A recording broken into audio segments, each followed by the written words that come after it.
Oke. Ya. Iya, oke, di Bincang Daring Mitra Netra hari ini dengan topik low vision ya, karena kita ini baru pertama kali ngebahas topik ini dan kurang lebih setengah dari peserta yang mendaftar ini katanya low vision gitu ya. Nah, kita akan nanti cari tahu nih beneran nggak sih teman-teman ini termasuk low vision atau enggak gitu ya. Nanti kita akan cari tahu dari narasumber kita gitu. Dan konsep diri seperti apa yang sebaiknya dimiliki oleh seorang low vision gitu ya. Pokoknya nanti kita akan kupas tuntas tentang penyandang low vision di sesi hari ini. Nah, sebelum kita masuk ke sesi diskusi kita hari ini, teman-teman, izinkan saya terlebih dahulu untuk memperkenalkan sedikit tentang Yayasan Mitra Netra sebagai inisiator dari kegiatan Bincang Daring Mitra Netra. Ya, mungkin barang teman-teman di sini ada yang belum familiar apa itu Yayasan Mitra Netra.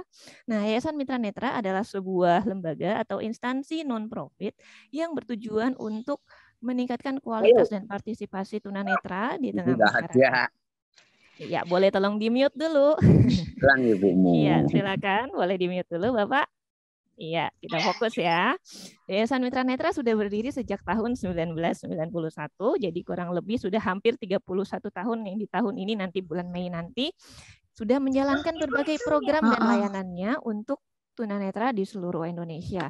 Ada apa aja sih program dan layanannya Mitra Netra? Itu ada dari komputer bicara, kursus komputer bicara ya dari tingkat dasar seperti mengetik 10 jari, terus ada internet dasar ya, ada Microsoft Office, sampai terakhir kita juga punya kursus computer programming untuk tunanetra. Ada di bulan lalu kita udah bahas nih, ada kawan kita dari kliennya Mitra Netra juga yang udah jadi programmer ya, tunanetra udah kerja jadi programmer ya. Nah, kemudian yang kedua, Mitra Netra punya perpustakaan yang menyediakan buku-buku dalam format yang aksesibel untuk tunanetra seperti buku braille, ada buku audio, ada buku elektronik dalam format EPUB yang dapat diakses melalui pustaka digital kita yaitu di www.pustaka.mitranetra.or.id. Nah, selain itu Mitra Netra juga punya program bimbingan belajar untuk anak-anak tunanetra usia sekolah seperti belajar matematika, bahasa Inggris, ataupun mata pelajaran sekolah lainnya. Mitra Netra juga punya kegiatan-kegiatan yang mendukung minat dan hobi teman-teman tunanetra gitu ya, seperti kursus musik gitu ya, ada cooking club, ada klub teater gitu ya. Tapi mungkin kegiatan-kegiatan ini ada yang belum bisa berjalan lagi karena situasi pandemi sekarang gitu ya. Tapi mudah-mudahan nih kondisi pandemi kita segera berakhir gitu ya. Jadi kita bisa kumpul-kumpul lagi, kita bisa ikutan lagi nih kegiatan-kegiatan serunya di Yayasan Mitra Netra. So Bapak Ibu teman-teman semuanya kalau pengen tahu lebih lanjut lagi tentang Yayasan Mitra Netra, nanti bisa kepoin aja langsung di websitenya di www.mitranetra.or.id, bisa follow Instagramnya di @mitranetra, disambung Mitra Netranya, di Facebook Mitra Netra, dan juga bisa subscribe YouTube channelnya di Yayasan Mitra Netra gitu. Iya. Nah, oke, itu dia sedikit informasi yang bisa saya bagikan tentang Yayasan Mitra Netra. So, saya akan segera memasuki sesi utama kita. Ya, hari ini kita akan diskusi dengan para narasumber kita. Nah, tadi ya seperti yang saya bahas di awal bahwa kenapa sih kita membahas atau mengangkat topik kupas tuntas penyandang low vision ini, gitu ya, Bapak Ibu, teman-teman semuanya. Low vision ini menurut WHO katanya jumlahnya itu 3 kali lipat lebih banyak daripada totally blind gitu ya. Tapi barangkali Bapak Ibu teman-teman semuanya ngerasa kok kayaknya kita jarang ya ketemu sama orang low vision di sekitar kita, padahal seharusnya jumlahnya lebih banyak. Nah, salah satunya adalah karena teman-teman low vision ini biasanya masih kurang mau membuka diri atau kurang mau memberikan informasi gitu ya, masih malu-malu gitu untuk mengakui keterbatasan penglihatan yang dimilikinya kepada orang-orang di sekitarnya. Dan dampaknya ketika si penyandang low vision ini membutuhkan bantuan atau dukungan dari lingkungan sekitarnya, jadinya sulit untuk mendapatkan itu karena masyarakat menjadi kurang paham gitu. Kenapa sih kan lihat tapi nggak lihat ya, nggak lihat tapi kok lihat gitu ya. Jadi masyarakat juga bingung nih bagaimana nih kita mau menyikapinya gitu ya. Atau Bapak Ibu yang punya anak low vision juga bingung nih gimana nih mau memperlakukannya seperti anak awas atau seperti anak yang tunanetra gitu ya, karena kita di tengah-tengah gitu ya, galau jadinya. Nah, yang kedua juga low vision ini banyak macamnya gitu ya Bapak Ibu. Jadi ada dari level penglihatannya juga berbeda-beda gitu ya. Terus ada yang cenderung stabil, ada juga yang progresif menurun dan akhirnya mungkin sudah kehilangan penglihatannya sama sekali gitu ya. Makanya untuk kita mengetahui lebih lanjut gitu ya tentang low vision ini, tentang bagaimana memaksimalkan fungsi penglihatan atau bagaimana membangun konsep diri yang baik dan lain-lain, kita sudah mengundang 3 orang narasumber di kesempatan hari ini. Yang pertama kita ada Ibu Erni S. Harsono. Beliau adalah seorang praktisi layanan low vision dan juga pengajar pada Aro Kartika Indra Persada. Nah, Ibu Erni ini akan menyampaikan tentang apa dan bagaimana low vision itu, dan juga tentang bagaimana layanan dan penanganannya agar penyandang low vision dapat memaksimalkan fungsi penglihatan mereka, tentunya dengan baik dan tetap aman, gitu ya. Yang kedua, narasumber kita ada Bapak Ala Banyo Brebahama. Pak Banyo ini adalah seorang penyandang low vision nih. Pak Banyo berkarir sebagai seorang dosen psikologi di Universitas Yarsi. Yang juga Pak Banyo adalah seorang psikolog pendidikan. Di sesi hari ini Pak Banyo nanti akan menyampaikan tentang bagaimana seorang low vision bisa membangun konsep dirinya yang baik gitu ya, yang benar di tengah masyarakat, tentu saja ditinjau dari sisi psikologi. Dan yang ketiga, narasumber kita ada Ibu Arya Indrawati. Ibu Arya juga seorang low vision.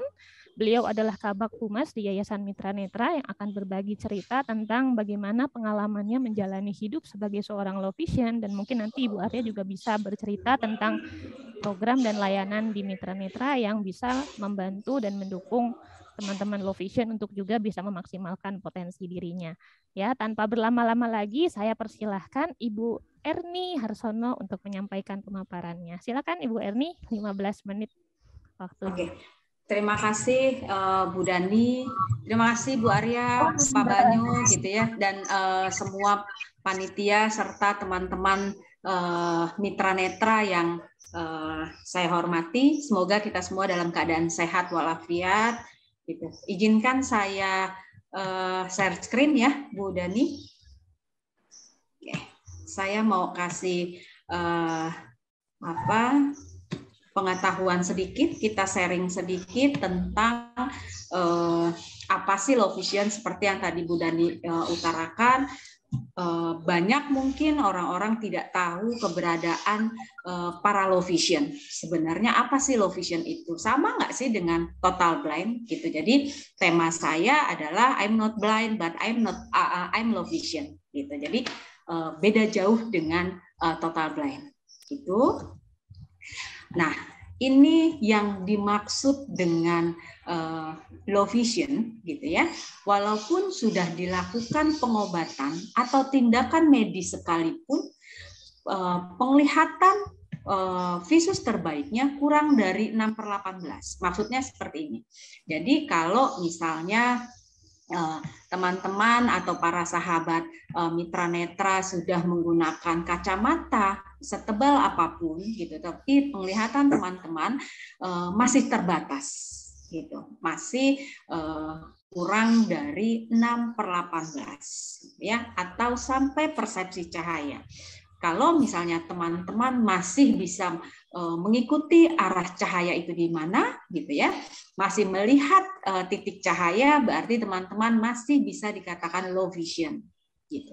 Dan biasanya seorang low vision adalah mempunyai masalah di luas penglihatan gitu. Jadi ada yang dibilang luas penglihatan sentralnya yang baik dan luas penglihatan perifernya yang masalah, itu salah satunya. Oke. Saya lanjut. Inilah kondisi dari luas penglihatan.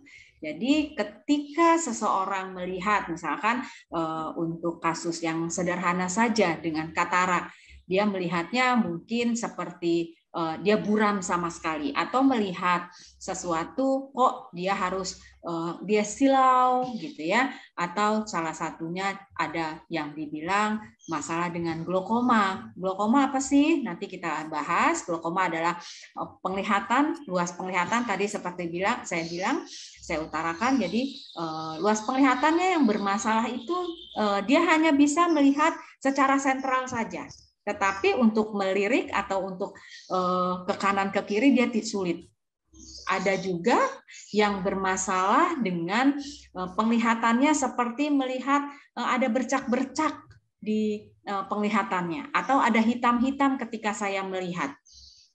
Ketika saya fokus ada hitam-hitam. Itu biasanya terjadi ketika seseorang itu sudah mengalami pendarahan pada retina.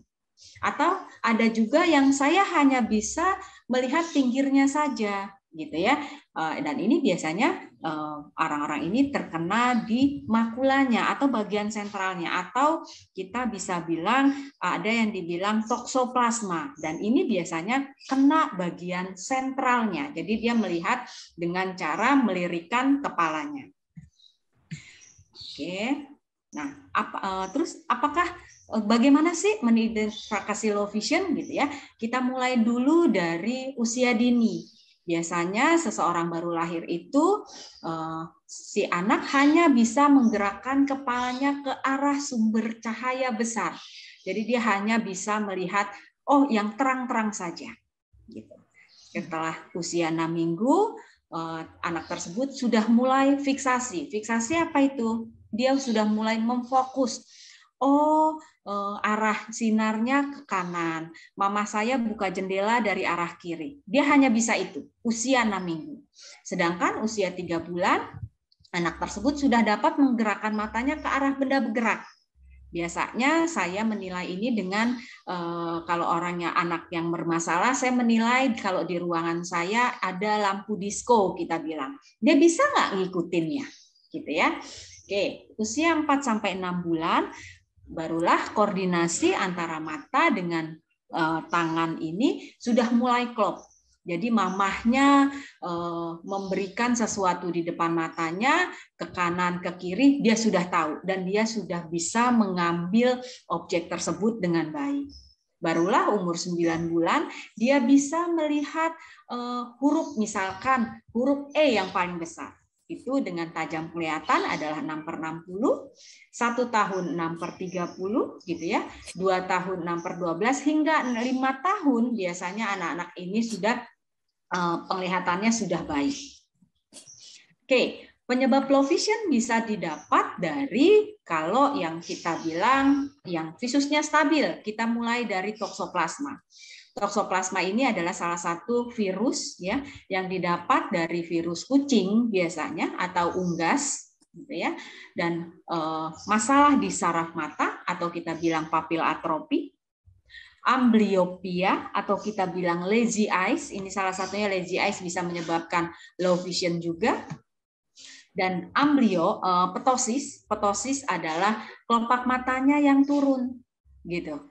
Nah, seorang albinisme juga bisa menyebabkan low vision. Apa sih albinisme? Albinisme adalah kekurangan pigmen, ya. Oke, hemianopsia adalah penglihatan yang sebagian. Biasanya hemianopsia ini didasari atau didapat dari orang-orang yang habis terkena stroke. Itu. Jadi penglihatannya sebagian. Sedangkan ada visus yang menurun. Saya penyebab low vision menggunakan 2 kategori. Berarti yang menurun apa? Katarak. Seperti yang kita tahu, kalau misalnya katarak tidak dioperasi adalah salah satunya penyebab kebutaan yang pertama. Ya, ada juga yang glaukoma.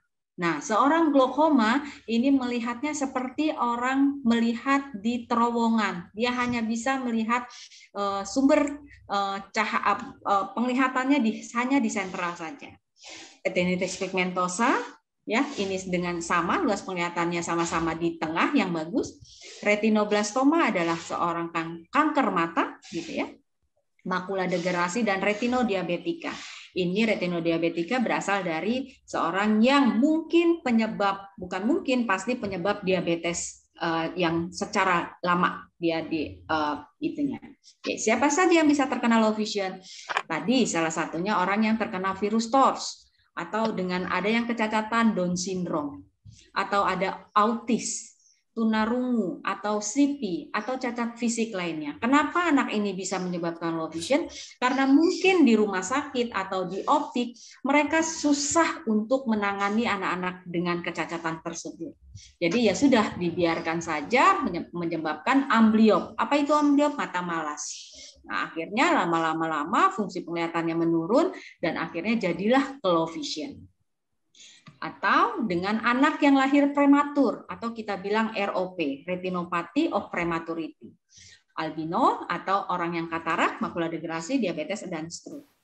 Oke. Anak yang terakhir toksoplasma adalah yang bermasalah di sentralnya. Dia salah satu mungkin melihatnya ke arah miring gitu ya. Dia tidak bisa ke sentral. Dia melihatnya dengan miring. Penyebabnya apa? Nah, ini toksoplasma itu adalah yang dibilang tokso, rubella, sitomegalo, dan herpes. Salah satunya adalah orang yang tokso tadi sudah saya jelaskan, ya penglihatannya yang di tengah yang masalah, sedangkan rubella ini banyak kasusnya. Kenapa? Dia bisa tunarungu, dia bisa terkena katarak, dia bisa matanya juling, nistagmus, lingkar kepalanya bermasalah, ini yang kompleks ya pada bayi-bayi yang terlahir rubella. Oke, selanjutnya, nah ini yang harus teman-teman perhatikan kalau misalnya sahabat mitra netra mempunyai anak atau si kecilnya kok sudah 4 bulan belum ada reaksi apapun. Seorang yang sudah dikatakan penglihatannya normal, dia harus mempunyai 4 kemampuan ini. Fiksasi, yaitu dia harus bisa memfokuskan. Scanning adalah dia bisa melihat benda dia bisa membedakan. Misalkan bendanya yang satu warna merah, yang satu warna kuning. Sedangkan tracking dengan benda bergerak, sedangkan tadi yang keempat tadi adalah koordinasi mata tangan. Dan ini adalah syarat utama untuk seseorang yang normal usia 4 bulan. Dia harus mempunyai 3 kemampuan ini. Fiksasi, scanning, tracking, dan koordinasi mata dan tangan. Apa yang harus diingat dan diterapkan? Misalkan sahabat mitra netra sudah mempunyai anak-anak yang sudah memiliki kacamata, atau sahabat mitra netra sendiri yang mempunyai kacamata. Ini mau nggak mau harus digunakan sedini mungkin. Kita harus menstimulasinya sedini mungkin, gitu ya. Oke, pentingnya mengetahui kemampuan penglihatan atau motoriknya saat ini. Oh, anak saya kok biasanya keluar garis kalau misalnya menulis. Mungkin kontrasnya bermasalah, atau mungkin koordinasinya tangannya, motorik halusnya belum baik. Itu yang saya di klinik lakukan, gitu ya. Dan membiasakan anak tadi dengan penggunaan kacamata sedini mungkin, gitu. Supaya kenapa kita merangsang fungsi penglihatannya, saraf dan retinanya. Oke, adapun dukungan yang harus kita berikan adalah dukungan emosional. Misalkan kita timbulnya empati atau sikap peduli, dukungan instrumental dengan pelayanan pemeriksaan, gitu ya. Informasi kita menemukan anak low vision, misalkan kita menemukan partner kita low vision, kita harus adakan, oh iya, di sini loh tempat teman-teman untuk memeriksakan. Dan mohon izin, saya ada di klinik Kartika ya, ada di Cempaka Putih gitu. Nah, oke, dukungan penilaian gimana? Misalkan kita memberikan istilahnya rewardnya dalam arti teman-teman lebih bagus loh dengan kacamata, misalkan seperti itu. Itu yang harus kita hargai itu. Oke, selain itu misalkan ada seorang low vision yang tidak bisa terbantu dengan kacamata atau alat bantu optik, atau ada juga yang tidak sama sekali, gitu ya. Nah, ini yang biasanya saya lakukan modifikasi lingkungan. Misalkan saya sarankan kepada keluarga, gitu ya, harus membedakan kursi anak dengan anak yang lain, gitu. Berikan penghapus, ini bermasalah dengan kontras biasanya, berikan penghapus yang beda dari yang lain. Misalkan, penghapusnya warna merah, ketika dia jatuh di lantai putih, anak tersebut bisa ambil langsung. Oke, Untuk jendela atau saklar listrik atau pintu itu juga harus dibedakan. Perlengkapan sehari-harinya, misalkan dia piring, gelas, itu juga harus dibedakan. Dan kalaupun misalnya di lingkungan sekolah atau di lingkungan rumahnya ada anak turun tangga, itu harus diberikan list. Itu yang modifikasi lingkungan yang saya harus sarankan ke orang tua dan sebagainya. Oke, nah ini yang harus sahabat mitra lakukan gitu ya. Saya biasanya memberikan rehabilitasi dengan cara apa? Oke, meningkatkan percaya diri dia gitu. PD-nya harus ditingkatkan dulu supaya dia bisa kemana-mana dengan mandiri. Itu contohnya di sini Mas Banyo, mungkin ya Mas Banyo ya. Oke. Dengan keterampilan hidupnya sehari-hari dia bisa membedakan tempat kerjanya, dia bisa membedakan di mana saya harus naik kendaraan atau segala macam. Dan selanjutnya dia harus bisa melakukan aktivitasnya dengan sendiri, dengan istilahnya kita harus meningkatkan kepercayaannya diri. Oke, itu saja mungkin Mbak Dani. Oke, terima kasih. Ya. Oke, baik. Terima kasih Ibu Erni untuk penyampaiannya. Ya, teman-teman, kita sudah belajar nih tentang seperti apa sih ciri-cirinya low vision gitu ya, mungkin tadi penyebabnya dan mungkin treatment awal yang mungkin bisa kita berikan kalau di sini ada Bapak Ibu yang punya anak low vision gitu ya.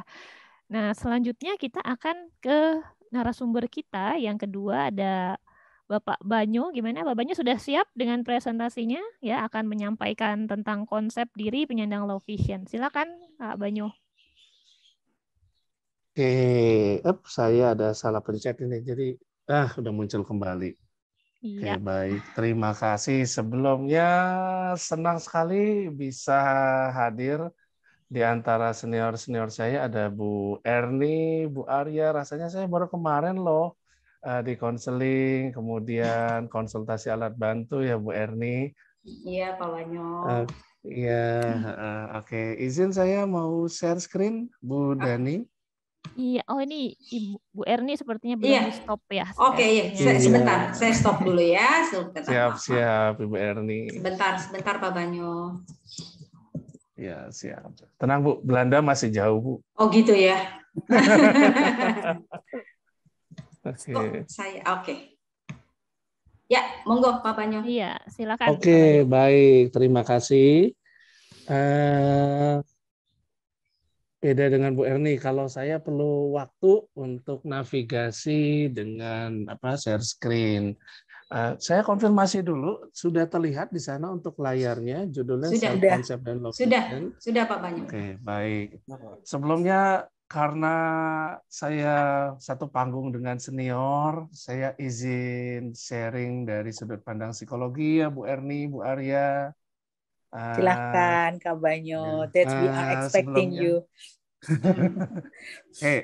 Sebelumnya teman-teman semua, perkenalkan nama saya Ala Banyo Brebahama. Saya ini ibaratnya produk asuhan dari dua senior saya, dari Bu Erni dan Bu Arya.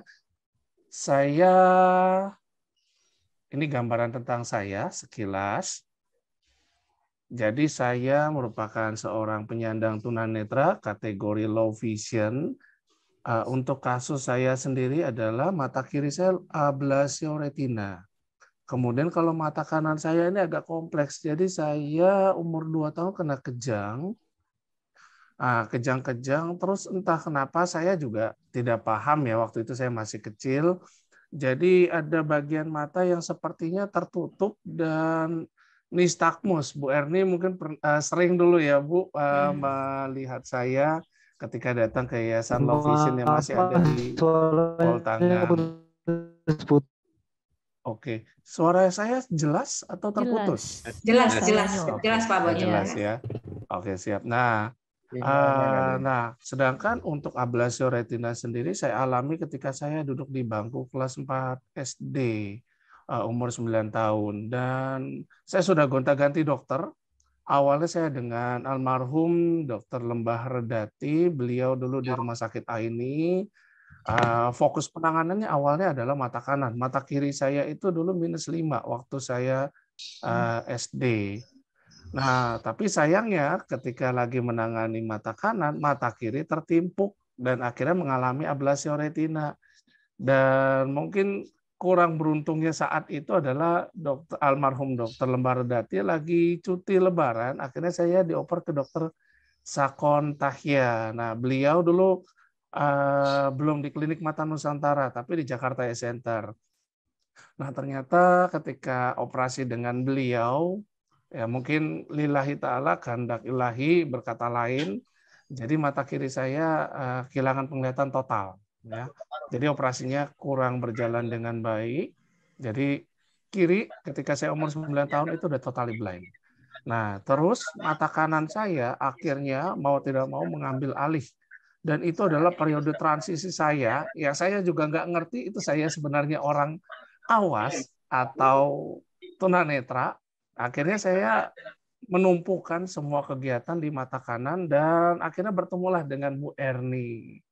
Dulu ada Bu Erni, ada Bu Ratna, saya masih kecil sekali dulu waktu SMP ya, masih di pol tangan. Di sanalah saya menggunakan alat bantu teleskop, louvre, dan sebagainya. Nah, seiring berjalannya waktu, beban penglihatan makin besar nih. Wah, apa yang mesti dilakukan ya?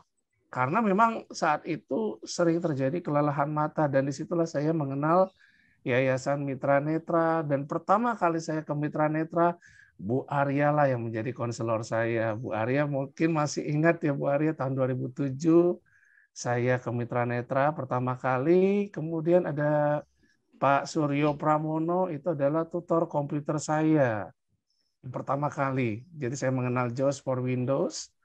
Nah, kemudian alhamdulillah, jadi saya hybrid. Di satu sisi saya menggunakan teleskop louvre, di sisi lain saya menggunakan komputer bicara. Untuk tongkat nanti akan saya ceritakan bagaimana perjalanannya hingga akhirnya saya bisa self acceptance. Oke, ini sekilas tentang saya. Di slide ketiga ini gambaran tentang saya, aktivitas saya, karena background saya adalah seorang dosen dan seorang psikolog.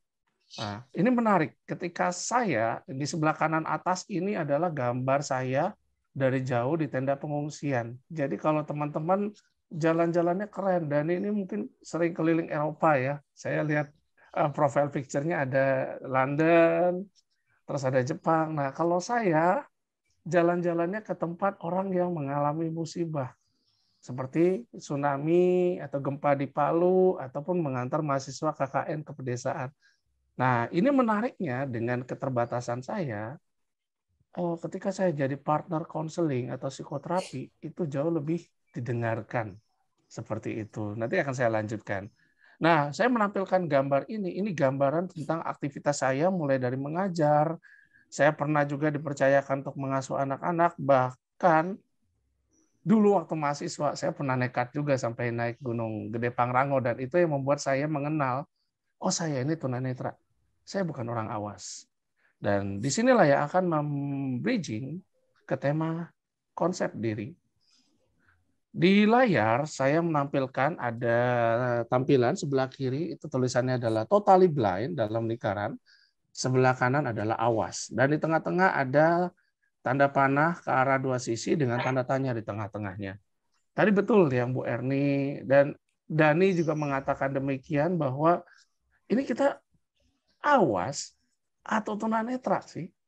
Dan ini saya mengalami sendiri ketika saya kecil, sampai akhirnya saya menyadari, iya saya tunanetra. Seringkali low vision masalahnya bukan di penglihatan, tapi justru siapa saya. Saya ini sebenarnya awas, apa totally blind, apa tunanetra. Dan ini akhirnya yang membedakan dengan teman-teman totally blind yang jauh lebih bisa acceptance, kemudian akhirnya lebih mengembangkan diri.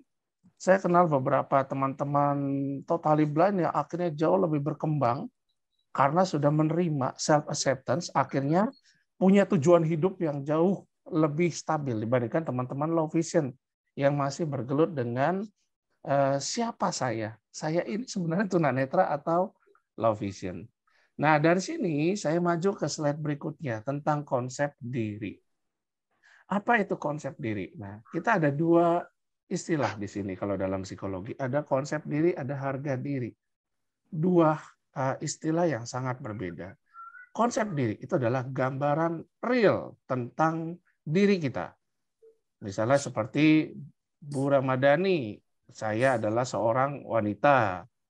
Saya alumnus sastra Jepang Universitas Pajajaran. Atau misalnya Bu Erni, saya seorang praktisi di bidang RO. Nah, itu adalah konsep diri, objektif. Tapi ada yang seringkali membuat potensi masalah, yaitu harga diri, self-esteem, yaitu evaluasi diri. Positif atau negatif, baik, buruk, cakap atau jelek. Nah, inilah evaluasi manusia yang sering membuat informasi yang tadinya objektif justru bisa jadi dinilai dengan sesuatu yang salah. Nah, bayangkan di sini ada ilustrasi meja. Saya lanjut ke slide berikutnya. Nah, ini saya menggambarkan dengan ilustrasi sebuah meja. Meja di atasnya ada papannya, kemudian didukung oleh kaki-kaki. Jadi, konsep diri itu didukung dengan berbagai informasi. Misalnya contoh di sini di layar tulisannya adalah saya pintar. Nah, dari mana kita bisa mengklaim saya pintar? Pasti ada informasi, mulai dari prestasi akademik, informasi dari guru, informasi dari teman-teman, kemudian dari keseharian kita. Itulah yang akhirnya mendukung terbentuknya konsep diri seseorang. Nah, bicara tentang konsep diri, di sini, ini masih lanjutan dengan slide sebelumnya, saya pintar. Pintar, nggak tiba-tiba self-claim. Pasti ada informasi yang mendasari. Ya, tadi seperti prestasi, kemudian pengalaman hidup sehari-hari, kemampuan problem solving, menyelesaikan masalah, ataupun feedback dari orang tua, guru, teman, atau lingkungan sekitar. Nah, di sini akhirnya mulai muncul masalah, terutama terkait dengan konsep diri dulu. Idealnya, untuk membentuk konsep diri yang tepat, informasinya harus objektif dari lingkungan sekitar kita. Tapi masalahnya, tidak jarang kita dapat informasi yang tidak objektif. Contoh sederhana, kalau kaitannya dengan low vision, ini saya alami sendiri dari saya kecil. Kamu tidak buta, kamu bukan tunanetra, karena yang memberikan informasi adalah orang awam yang taunya tunanetra ini nggak bisa melihat sama sekali. Terus guru di sekolah, ya kamu tidak tunanetra, kamu masih bisa lihat. Nah, karena anak yang tadinya tidak tahu apa-apa, diberikan informasi, kamu tidak tunanetra, kamu masih bisa melihat, otomatis terbentuklah konsep diri, oh iya, saya masih bisa melihat. Terus ada yang namanya harga diri, yaitu penilaian positif negatif. Dan ini saya alami juga ketika saya kecil. Mata picek, saya ingat waktu zaman almarhum Presiden Gus Dur, ada olok-olok dari anak-anak sama kita, mata picek kayak Gus Dur. Nah, saya mengalami itu, jadi sedikit dibullying. Tapi beruntungnya, saya punya lingkungan teman-teman juga yang ngebelain. Akhirnya muncul kesan, wah, kalau tunanetra kayaknya negatif ya, nggak bisa ngapa-ngapain. Nah, ini juga berbahaya. Dan saya lanjut ke slide berikutnya. Ini yang namanya, saya lompat dulu, toxic people. Jadi di lingkungan sekitar kita tidak selamanya ada orang yang kelihatannya baik, tapi benar-benar baik. Tapi bisa jadi orang ini toxic. Kok bisa? Toxic people adalah, kalau dari sudut pandang psikologi, adalah mereka yang meracuni kita dengan kata-kata negatif ataupun informasi yang tidak tepat. Contoh sederhana, misalnya kalau teman-teman tunanetra, kata-kata toksiknya ya kamu udahlah nggak bisa ngapa-ngapain, ngerepotin, nyusahin, itu adalah toksik. Dan seringkali itu ada di dekat kita. Bahkan anggota keluarga kita, mungkin keluarga besar, ada yang toxic people. Ada juga yang menyampaikan informasi, ya tunanetra bisa diobatin kok. pengobatan alternatif. Coba ke sini, coba ke sana. Nah, itu toksik. Kenapa? Karena informasi yang disampaikan belum tentu tepat kebenarannya. Yang hasilnya berdampak terhadap bagaimana pembentukan konsep diri dan juga harga diri seorang tunanetra. Terus gimana nih Mas Banyu, apa yang mesti dilakukan? Nah ini dia, kalau dalam psikologi, ada yang namanya positive word. Saya mulai dari yang lambang bibir dulu ya. Ini terkait dengan pilihan kata-kata. Jadi kalau untuk teman-teman low vision sendiri, ketika berhadapan dengan lingkungan yang toksik, nah ini dia, kita harus menelaah kata-katanya ini benar apa enggak. Nah, terus ketika kita didiagnosa mengalami masalah penglihatan, informasi yang paling penting dan harus didapatkan ya, tadi seperti yang disampaikan oleh Bu Erni. Ketajaman penglihatan, visesnya berapa, kemudian luas lapang pandang seperti apa, kemudian bagaimana dengan progresif atau stabilnya. Karena informasi ini ya akan membantu membentuk konsep diri yang real. Saya sendiri tadi gonta-ganti dokter itu bukan karena orang yang kaya, bukan. Tapi kebetulan orang tua saya kritis. Ini diagnosa medisnya seperti apa? Berapa sisa penglihatannya? Apa yang mesti dilakukan? Treatmentnya bagaimana? Jadi kalau dalam dunia medis biasanya dimulai dengan anamnesa, kemudian penegakan diagnosa. Ini penting, penegakan diagnosa. Nah, dengan diagnosa yang jelas dari dokter yang terpercaya, itu akan membantu membentuk konsep diri. Oh, iya, visa saya seingat saya 2/60, udah lama saya nggak ke Bu Erni. Kalau ke dokter Cahyono terakhir saya masih 10%. Nah, nanti masih sama tinggal, itu dua kata yang berbeda. Saya akan bahas jelas nanti. Nah, ini terkait dengan penegakan diagnosa. Tentukanlah orang yang tepat. Informasinya tepat, positif. Kemudian datang ke konselor juga yang memang positif, tepat. Sehingga informasi yang didapatkan juga tepat. Ya. Kemudian positive word, hati-hati ini dengan pilihan kata-kata. Kalau dalam psikologi ada yang namanya neurolinguistic programming. Masih dengan tinggal, itu beda sudut pandang. Nah ini saya pernah ngobrol dengan Prof. Cahyono. Kalau Prof. Cahyono mengatakan tinggal 10%. Kalau saya masih 10%. Ternyata di situ dua paradigma yang berbeda. Tinggal 10% berarti wah akan menurun. Kalau masih 10%, apa yang bisa kita lakukan? What's next? Berarti masih bisa diberdayakan, paling tidak membantu untuk mobilitas. Dan paradigmanya adalah positif, optimis. Kalau tinggal, paradigmanya adalah pesimistik. Nah, itu dia pilihan kata yang sederhana. Kemudian yang ketiga, the power of experience. Ini terkait dengan slide selanjutnya. Teman-teman tunanetra, Bapak dan Ibu sekalian, mungkin kalau waktu sama Dani, saya pernah ke Papandayan, tapi sebelumnya saya pernah naik ke Gunung Gede Pangrango. Itu zaman tahun 2005, simaksinya masih nggak terlalu nggak terlalu ketat, dan orang pendaftarannya itu melihat saya dari sisi kanan bukan sisi kiri, jadi lolos. Itu pengalaman gila kalau saya bilang. Kenapa? Saya naik sampai alun-alun Surya Kencana, alhamdulillah selamat. Dan pengalaman turun inilah yang akhirnya membuat saya makin sadar, oh ya, saya low vision. Kenapa? Ketika turun saya nggak bisa melihat dengan jelas bagaimana perbedaan gradasi ketinggian. Di situ saya sempat meleset. Alhamdulillah nggak sempat masuk jurang, jadi nyangkut di pohon.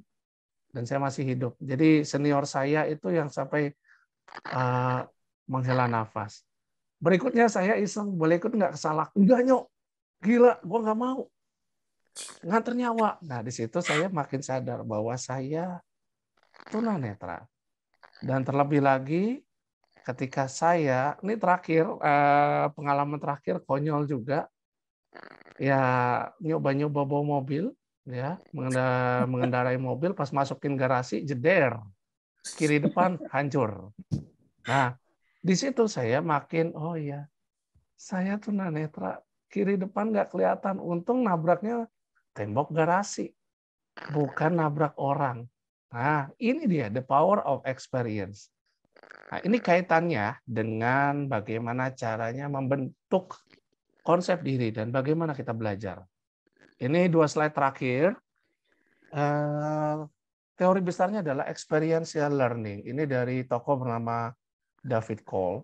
Ada 4 step ketika kita membentuk pengalaman. Yang pertama adalah concrete experience, yang kedua reflective observation, yang ketiga adalah abstract conceptualization, dan yang keempat adalah active experimentation. Apaan tuh kalau kata Jaja Miharja?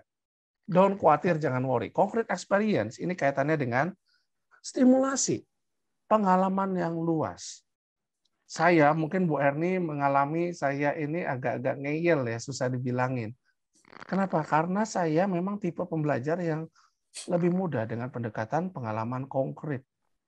Begitu dihantam dengan pengalaman konkret yang luar biasa, ini pengalaman saya juga ketika ke Palu kemarin, naik pesawat Hercules, ini tentara nggak tahu kalau saya low vision, dan salahnya saya juga nggak ngeluarin tongkat, saya nggak bilang saya low vision.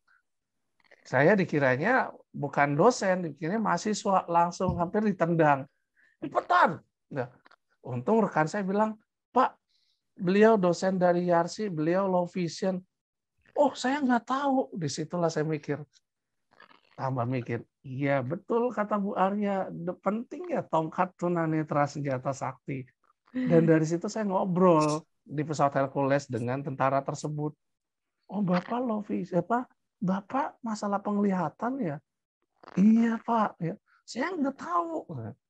Di situ saya ingat kata-kata Bu Arya, pentingnya tongkat. Nah, ini dia pengalaman konkret. Konkret experience ini penting dialami oleh semua teman-teman tunanetra. Kalau hanya dikurung di kamar, dikurung di rumah, nggak punya pengalaman apapun, nggak bisa melakukan tahap berikutnya, yaitu reflective observation. Merenungkan, menggali insight. Karena saya mengalami ini, saya mengakui saya tunanetra karena saya banyak pengalaman yang aneh-aneh, akhirnya saya merenungkan, oh benar loh kata Bu Erni, oh benar loh kata Bu Arya, oh jadi betul nih, ya saya harus legowo, ya saya tunanetra. Nah, dari mana bisa merenungkan? Karena ada pengalaman. Dan yang ketiga, tahap ketiga adalah ini terkait dengan abstract conceptualization, terkait dengan membandingkan dengan informasi, masukan dengan orang lain, kata-kata. Ada orang-orang tertentu yang memang susah kalau dibilangin ya. Ya karena itu abstrak, mungkin apa sih low vision. Nah, ini pengalaman saya berapa kali saya mengikuti Bu Arya. Awalnya kalau saya ke bandara naik pesawat, saya nekat. Nggak mau pakai ground staff. Ini awalnya, mungkin Bu Arya tahu. Ini saya lama kalau lagi perjalanan dengan Bu Arya, pre-employment soft skill training, saya dikonseling sama Bu Arya di samping di pesawat selama penerbangan. Saya awalnya pusing sendiri. Kalau di Soekarno-Hatta masih gampang lah ya nyari gate. Tapi kalau misalnya di Changi atau Kuala Lumpur atau yang lebih ironis di Jepang ya, dan ya tulisannya tulisan yang bukan hiragana katakana lagi tapi kanji. Pusing. Nah, ternyata itu penting. Ini pengalaman saya juga dulu urusan orang Jepang. Ya jadi ketika antri tiket kereta, teman saya kan lama ya, belakang saya orang Jepang, udah bersungut-sungut. Pas saya berbalik, gomenasai maaf, jika miemasen.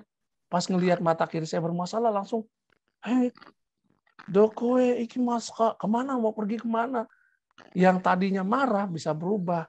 Akhirnya saya diceramain, coba pakai identitas. Kan saya bisa nolong dari awal. Nah, saya ingat lagi nasihat dari Bu Arya dan Bu Erni. Nah, ini di abstract conceptualization. Yang terakhir, bertindak dengan lebih bijak. Jadi, yang kita lakukan adalah membekali teman-teman low vision untuk bertindak sesuai dengan karakteristik penglihatannya. Dia memilih apa yang paling tepat dengan dirinya. Saya sendiri lama untuk acceptance menggunakan komputer bicara. Saya sendiri awalnya segan untuk membawa tongkat. Tapi akhirnya saya karena punya pengalaman yang ada di dua sisi, bertemu dengan teman-teman totally blind, kemudian mengalami juga hambatan-hambatan ketika saya nggak mengakui bahwa saya tunanetra. Nah, saya nggak bisa bertindak dengan tepat. Tapi alhamdulillah sekarang, karena saya bertemu dengan senior-senior yang hebat, dan saya bisa mengambil pengalaman, akhirnya saya tahu kapan saya menggunakan teleskop, kapan saya menggunakan loupe, kapan saya menggunakan screen reader, sekarang NVDA, kapan saya istilahnya menggunakan alat bantu yang tepat. Nah, itu dia berbekal dari concrete experience. Saya rasa cukup dari saya. Terima kasih. Sekaligus saya mengucapkan terima kasih kepada Bu Erni dan Bu Arya yang sudah membimbing saya sehingga saya bisa menjadi ala Banyu yang saat ini. Assalamualaikum warahmatullahi wabarakatuh. Waalaikumsalam warahmatullahi wabarakatuh. Terima kasih Pak Banyu. Menarik sekali nih teman-teman. Pasti banyak yang ngerasa, iya aku juga ngerasa begitu gitu ya. Ya ada yang bocor ke admin, boleh tolong dibantu ya. Jadi dari apa yang disampaikan oleh Pak Banyu tadi mungkin kita juga bisa mengambil salah satu pelajaran yang penting tentang self acceptance gitu ya, bagaimana kita bisa menerima kondisi kita, kondisi penglihatan kita sebagai seorang low vision, kemudian nanti justru bisa memilih alat-alat bantu atau mungkin treatment-treatment yang memang kita butuhkan untuk bisa memaksimalkan potensi diri kita. Nah, berkaitan juga nih sama memaksimalkan potensi diri, kita mau dengerin juga nih sharingnya dari narasumber kita yang ketiga, yaitu Ibu Arya Indrawati. Ini mungkin Ibu Arya mau cerita gimana menjalani hidupnya sebagai seorang low vision, dan juga mungkin bisa cerita juga bagaimana pengalamannya Bu Arya juga menangani klien-klien low vision di Mitra Netra dan program-programnya Mitra Netra yang bisa membantu kawan-kawan low vision juga. Silakan Ibu Arya. Baik, terima kasih Kak Dani. Apakah suara saya terdengar jelas? Jelas, Bu Arya. Ya, bismillahirrahmanirrahim. Assalamualaikum warahmatullahi wabarakatuh. Salam sejahtera untuk kita semua, salam sehat. Alhamdulillah, saya sangat senang ya, bersyukur bisa Allah mengizinkan Mitra Netra mengadakan sesi bincang daring pagi ini, meskipun di suasana long weekend, tapi tetap bersemangat teman-teman peserta hadir dan mengangkat topik yang saya merasa di Indonesia ini seringkali dalam tanda kutip tabu dibahas, yaitu low vision atau kelompok dengan penglihatan lemah. Nah, tadi kita sudah mendengarkan dua narasumber menyampaikan pandangan, menyampaikan presentasi. Yang satu dari aspek diagnosa, prognosa, bagaimana, siapa sih yang termasuk kategori low vision, karena selama ini di media sosial Mitra Netra kami sering mendapatkan pertanyaan-pertanyaan dari para netizen yang berinteraksi dengan Mitra Netra baik melalui Facebook maupun melalui Instagram. Dan tadi kita sudah mendapatkan jawabannya dari Bu Erni. Secara fisik bagaimana, siapa yang termasuk kategori low vision. Dan kemudian Kak Banyu melanjutkan dengan analisa dari sisi psikologi. Betapa pentingnya kita memiliki konsep diri yang benar. Dan itu ternyata melalui tahapan-tahapan, melalui proses. Memang tidak ada yang instan dalam hidup ini. Kita bisa lahir menjadi bayi, itu juga melalui proses yang bukan proses yang instan. Ibu kita mengandung butuh waktu 9 bulan 10 hari, sampai akhirnya kita dilahirkan menjadi manusia kecil yang kemudian juga diasuh, butuh proses, butuh waktu, ada proses pembelajaran sehingga kita tumbuh menjadi manusia yang dewasa. Atau saat ini sebagian mungkin masih kategori remaja atau masih dewasa awal. Butuh proses. Demikian juga dengan pembentukan konsep diri. Nah, saya akan melengkapi dengan informasi-informasi yang saya rasakan. Seperti tadi Kak Banyu memberikan penjelasan berbasis pengalaman hidupnya sendiri. Saya pun demikian, saya akan menambahkan informasi dari sisi yang lain yang juga berbasis pengalaman hidup saya sebagai penyandang low vision di Indonesia.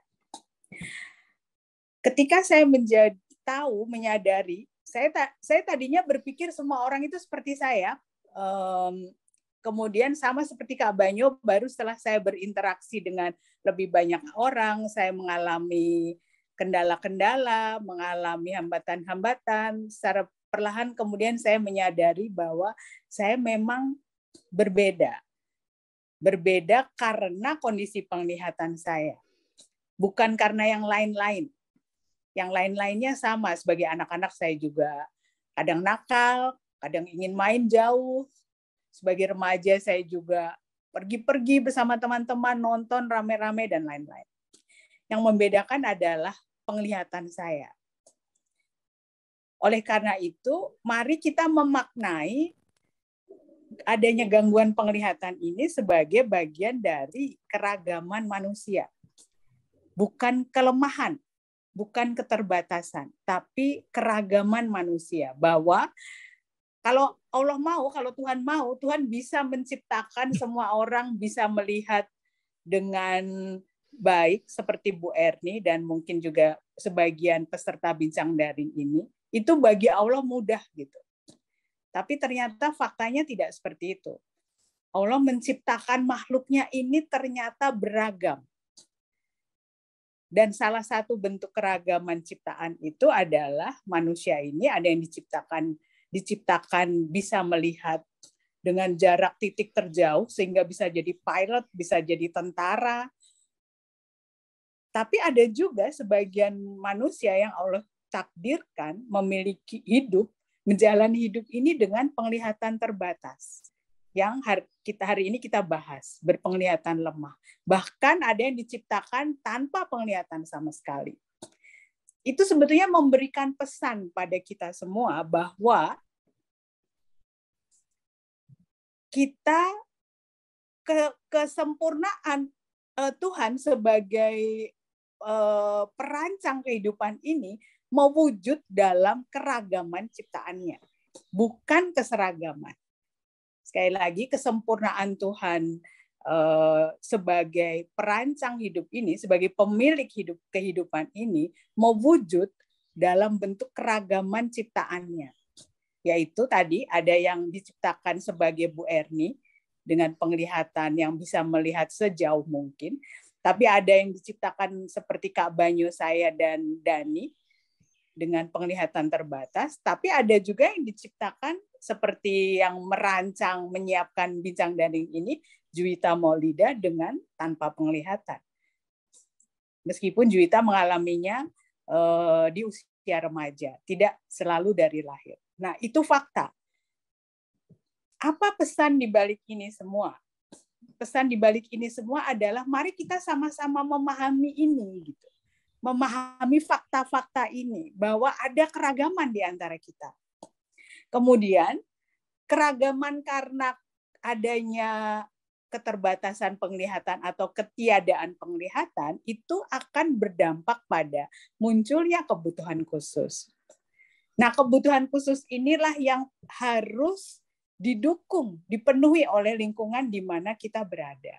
Itu sebabnya Bu Erni dan teman-teman di ARO mendirikan klinik layanan khusus untuk para penyandang low vision. Untuk mengetahui, memastikan si A ini sebab low vision-nya karena ini dapat diperoleh dari dokter, misalnya tadi karena virus toksoplasma misalnya. Kondisi penglihatannya seperti ini, melihatnya di penglihatan tepi misalnya. Lalu apa yang harus didukung agar si A yang penglihatannya lebih maksimal di penglihatan tepi ini bisa memaksimalkan fungsi penglihatan yang ada, yang tersisa, misalnya masih 10%, bukan tinggal 10%, masih 10%, atau masih 20%, atau masih 12%. Kalau saya antara 10, 15, kiri dan kanan berbeda.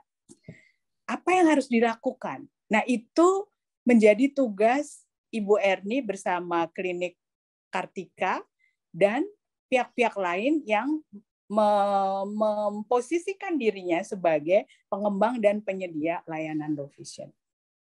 Dengan demikian,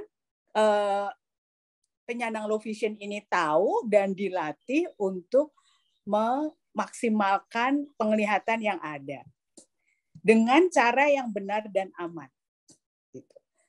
Nah, kemudian tentu saja itu tidak cukup, maka perlu dukungan konseling yang bersifat psikologis. Itu sebabnya pagi ini Mitra Netra menghadirkan Kak Banyo, adalah role model seorang psikolog yang menapaki perjalanan hidupnya sehingga akhirnya bisa memiliki konsep diri yang benar tentang dirinya sebagai penyandang low vision. Dan saya berharap ini bisa menjadi inspirasi jika nanti ada di antara peserta ada juga Bapak Ibu yang mengembangkan atau bersentuhan dengan penyandang low vision, betapa pentingnya ketersediaan konselor untuk membantu seorang penyandang low vision memiliki konsep diri yang benar. Termasuk ini saran untuk klinik Kartika-nya Bu Erni, sediakan layanan konseling, dan layanan konseling itu akan jauh lebih efektif apabila yang menyediakan adalah sesamanya, atau yang disebut konsep peer counseling. Ini yang diterapkan di Mitra Netra. Layanan konseling di Mitra Netra itu diberikan oleh sesama tunanetra, baik yang totally blind maupun yang low vision. Nah, itu adalah pesan-pesan ideal ya yang kalau kita mempelajari fakta-fakta tersebut kita jadi memahami. Namun sayangnya yang terjadi, yang saya rasakan sebagai penyandang low vision, terutama setelah saya bergabung dengan Mitra Netra, pindah ke Jakarta, saya merasakan ada garis yang dibuat gitu. Dan garis ini dibuat terutama oleh penyedia dan pengembang layanan low vision. Itu yang sangat saya sayangkan. Sehingga itu mengganggu, menurut saya, mengganggu pembentukan konsep diri para penyandang low vision. Seperti tadi yang Kak Banyo katakan, penyandang low vision jadi kurang maksimal pemberdayaannya, pengembangan dirinya, akibat garis yang dibuat oleh penyedia layanan low vision ini yang berdampak secara psikologis pada penyandang low vision. Apa garisnya? Kamu masih bisa melihat, kamu masih bisa pakai alat bantu, kamu tidak buta, kamu tidak tunanetra seperti tadi yang dikatakan Kak Banyu. Dan itu mengganggu proses pembentukan konsep diri dan harga diri penyandang low vision. Saya punya teman di Mitra Netra yang menyandang low vision progresif, yang tadi dia lebih belum maksimal dalam pembentukan konsep dirinya yang benar sebagai penyandang low vision, menyembunyikan kondisi penglihatannya. Akhirnya ketika bepergian sendiri, dan waktu itu belum ada transportasi online, naik angkutan umum, dia berprinsip lebih baik nyasar daripada tanya. Malu kalau tanya. Ini kalau mau ke satu tempat, misalnya mau ke Lebak Bulus, harus naik angkot apa ya? Dia berprinsip lebih baik nyasar daripada tanya. Karena kalau tanya malu, nanti dibilang nggak bisa baca lah, dan lain-lain. Nah, itu karena dia tidak mau secara terbuka mengatakan dirinya sebagai penyandang low vision. Dan ini menurut saya merupakan dampak dari garis tadi, garis yang dengan sengaja dibuat. Oh, kamu masih bisa melihat kok. Kamu tidak buta gitu. Kamu masih bisa melihat. Akhirnya dia malu tidak mengatakan dirinya bahwa dirinya memiliki hambatan penglihatan, dan itu sudah barang tentu seperti tadi yang sudah dijelaskan oleh Kak Banyo, berdampak pada bagaimana pilihan dia dalam menjalani kehidupan sehari-hari. Cenderung bersembunyi. Tidak mau mengatakan bahwa saya low vision, saya berpenglihatan lemah gitu. Ada garis tersebut. Oleh karena itu melalui dialog ini mudah-mudahan nanti ini juga kalaulah yang hadir jumlahnya masih terbatas, ada rekamannya, nanti akan kita share betapa pentingnya menghilangkan garis tersebut. Gitu. Garis pemisah antara totally blind dan low vision, atau blind dan low vision. Sebenarnya blind itu ada dua kategori, totally blind dan blind with light perception. yang hanya mempersepsi cahaya itu menurut WHO juga sudah dikategorikan blind. Karena dia sudah tidak bisa lagi mendeteksi warna, mendeteksi bentuk, hanya bisa mempersepsi cahaya, dan dengan persepsi cahaya itu dia masih bisa menghindari objek gitu. Sudah menurut WHO itu sudah termasuk kategori blind. Nah, mari kita hilangkan garis itu. Kenapa garis ini perlu dihilangkan? Karena itu akan berdampak pada memaksimalkan pengembangan diri dan pemberdayaan diri para penyandang low vision. Low vision tidak hanya identik dengan alat bantu optik, tapi masih banyak alat bantu yang lain. Tadi sudah dikatakan oleh Kak Banyo, dengan berjalannya waktu setelah Kak Banyo memiliki konsep diri yang lebih tepat tentang dirinya, Kak Banyo jadi punya banyak pilihan. Kapan menggunakan loop, kapan menggunakan electric CCTV misalnya, saya tahu Kak Banyo menggunakan itu. Dan kapan menggunakan screen reader. Kapan menggunakan hanya penglihatannya saja, misalnya untuk milih-milih baju, tapi pada saat tertentu Kak Banyo tidak lagi keberatan menggunakan tongkat sebagai indikator bahwa dirinya memiliki hambatan penglihatan dan butuh bantuan pada saat-saat tertentu.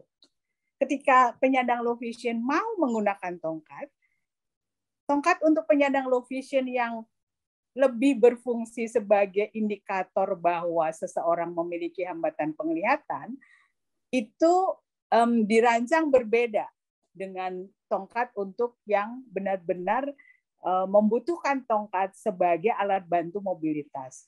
Tongkat low vision biasanya lebih tidak sekokoh tongkat yang biasa dipakai teman-teman yang menggunakan tongkat benar-benar untuk alat bantu mobilitas bagi yang buta total atau buta dengan persepsi cahaya. Namun di Indonesia hal tersebut masih belum terlalu populer.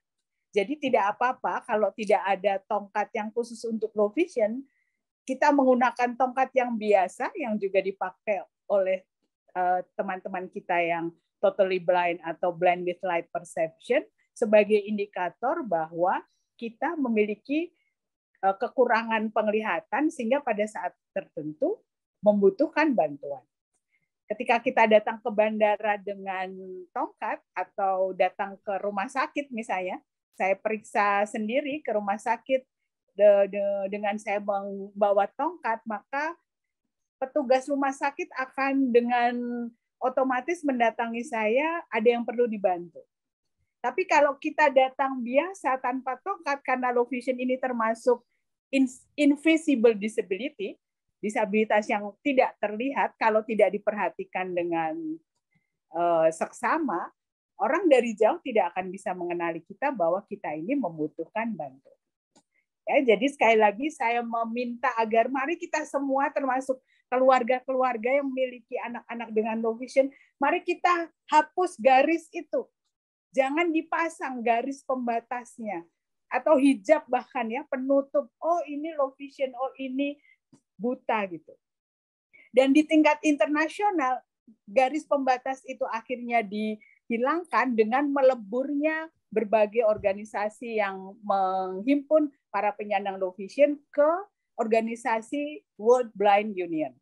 Jadi walaupun namanya World Blind Union, tapi di dalam World Blind Union itu juga ada para penyandang low vision, termasuk saya. Gitu. Nah, Bapak Ibu peserta bincang daring yang saya banggakan, saya tahu saya sudah menyita banyak waktu, ini akan saya lebih percepat. Dengan adanya kemajuan teknologi yang sangat mutakhir, alat bantu untuk tunanetra itu juga bisa dimanfaatkan tidak hanya oleh mereka yang tidak memiliki penglihatan sama sekali, tapi juga untuk mereka yang low vision. Bayangkan kalau penyandang low vision harus membaca buku sebanyak 700 halaman dengan menggunakan lup atau kaca pembesar. Itu akan sangat melelahkan. Berapa lama kita bisa bertahan membaca buku 700 halaman? Misalnya kita harus menyelesaikannya dalam 1 minggu buku 700 halaman. Akankah kita tahan? Tapi kalau kita sudah melatih diri untuk memaksimalkan indera pendengaran kita untuk membaca, kita punya pilihan. Ada buku audio digital yang berupa rekaman suara manusia, ada buku EPUB yang nanti dibaca dengan screen reader atau voice over kalau kita menggunakan smartphone. Dan sekarang sangat banyak aplikasi-aplikasi perkembangan teknologi yang juga bisa dimanfaatkan oleh penyandang low vision, sehingga penyandang low vision juga bisa melakukan kegiatan sehari-hari dengan cara yang sedikit berbeda, tapi bisa mencapai tujuan yang sama dengan mereka yang tidak mengalami low vision, terutama untuk membaca. Para peserta bincang daring yang saya banggakan, mari kita bergandeng tangan supaya tadi saya diberitahu oleh Kak Dani, moderator, bahwa sepertinya melalui bincang daring ini, para penyandang low vision yang tadinya bersembunyi bermunculan mendaftar mengikuti kegiatan ini. Nah, itu salah satu tujuan Mitra Netra. Supaya para penyandang low vision yang tadinya masih ragu-ragu, masih galau-galau, masih malu-malu, bertemu dengan Kak Banyo, bertemu dengan Kak Dani pagi ini, bertemu dengan saya, dan nanti kita bisa melanjutkan obrolan kita sebagai sesama low vision setelah bincang daring. Apa dan bagaimana sebaiknya saya ini, supaya nanti saya bisa tumbuh secara lebih maksimal sebagai sumber daya manusia, tidak lagi malu mengatakan bahwa saya memiliki keterbatasan penglihatan, memahami bahwa ini bagian dari keragaman manusia yang memang Allah inginkan. Nah, terakhir, jika di dalam ruang bincang daring ini, selain Ibu Erni juga ada Bapak Ibu guru misalnya, atau siapapun yang memiliki concern mengembangkan layanan low vision, pesan saya, kembangkan layanan low vision itu secara demokratis. Perspektif layanan, ini yang diterapkan Mitra Netra, perspektif pengembang layanan itu harus client center, berpusat pada klien gitu. Nah, maka tugas pengembang layanan adalah memberi informasi seutuhnya, selengkap mungkin, jangan dibatasi. Nah, setelah itu berikan arahan dan buat klien kita mampu mengambil keputusan sendiri. Seperti Kak Banyo tadi, kapan menggunakan loop, kapan menggunakan screen reader. Kapan menggunakan penglihatannya saja, kapan dengan bantuan tongkat misalnya. Jika kita mengembangkan layanan low vision ini secara lebih demokratis, maka saya yakin kita akan melahirkan lebih banyak sosok Kak Banyo di Indonesia, sehingga para penyandang low vision juga akan muncul di publik sebagai sosok-sosok yang berhasil dan memberi kontribusi di masyarakat secara lebih maksimal.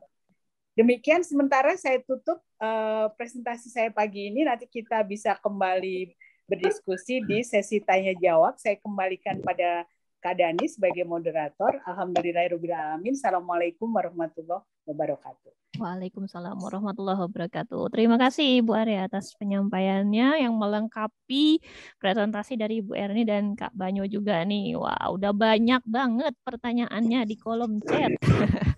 Oke, kita langsung aja nih, Bapak Ibu, teman-teman semuanya, kita masuk ke sesi Q&A. Mohon tetap di mute dulu ya, karena kita akan lewat chat dulu nih, pertanyaannya di chat sudah cukup banyak. Kak Yuli boleh tolong dibacakan, mungkin bisa dipilihkan dulu, mungkin untuk Kak Banyo, ada untuk Bu Erni, tadi kayaknya berkaitan dengan diagnosa mata. Tadi saya baca juga sepertinya ada pertanyaan berkaitan dengan ini anaknya low vision, sekolahnya di mana nih, karena intelektualnya baik gitu ya. Kayaknya tadi mungkin boleh dicarikan nanti Kak Yuli, itu sepertinya Bu Arya bisa bantu menjawab.